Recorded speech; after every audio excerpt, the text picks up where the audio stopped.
ಬನ್ನಿ ಬನ್ನಿ, ಇದೇ ನಿಮ್ಮ ರೂಮು. ಇಲ್ಲಿ ನೀವು ಆರಾಮಾಗಿರ್ಬೋದು. ನಿಮಗೆ ಏನೇ ಬೇಕಿದ್ರೂ ನನ್ನ ಕೇಳಿ. ತುಂಬ ಥ್ಯಾಂಕ್ಸ್. ನೀವು ತುಂಬ ಒಳ್ಳೆಯವರು. ನಿಮ್ಮಂಥ ಸೊಸೆ ಈ ಮನೇಲಿದ್ರೆ ಈ ಮನೆ ಖಂಡಿತವಾಗ್ಲೂ ನೆಮ್ಮದಿಯಾಗಿರುತ್ತೆ. ತುಂಬ ಥ್ಯಾಂಕ್ಸ್. ನಾನು ಈ ಮನೆ ಸೊಸೆ ಅನ್ನೋ ನೆಮ್ಮದಿ ನನಗಿದೆ. ಆದರೆ ಈ ಮನೆ ಮೊದಲನೇ ಸೊಸೆ ನಂದಿನಿ ಅಕ್ಕ. ಆದ್ರೆ ಏನು ಮಾಡೋದು, ಅವ್ರ ಜೊತೆ ಇರೋ ಅದೃಷ್ಟ ನಮಗಿಲ್ಲ ಅಷ್ಟೆ. ಅವರಿದ್ದಿದ್ರೆ ಈ ಮನೆ ನಿಜವಾಗ್ಲೂ ನಂದ ಗೋಕುಲ ಆಗಿರ್ತಿತ್ತು. ನಾನು ನಿಮಗೆ ತಿಂಡಿ ವ್ಯವಸ್ಥೆ ಮಾಡ್ತೀನಿ.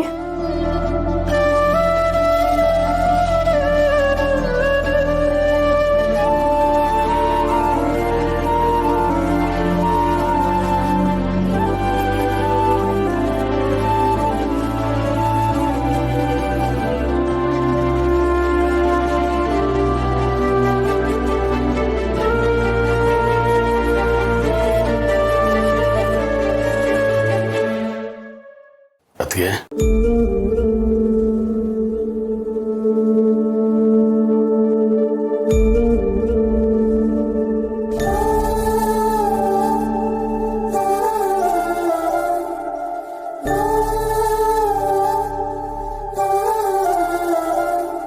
ಅತ್ತಿಗೆ,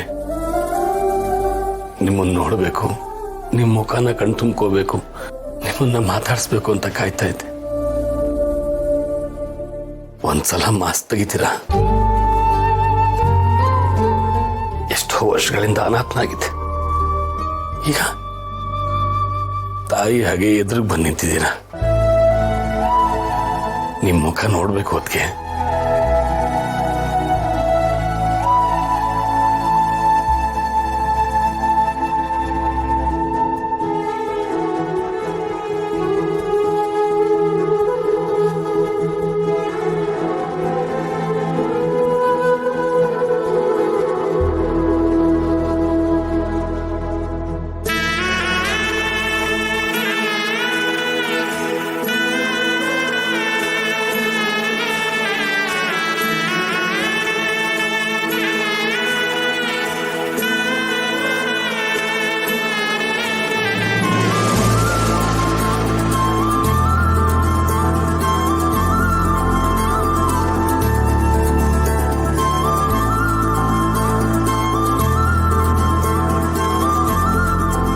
ಹೇಗಿದೆಯಾ ಸುರೇಂದ್ರ?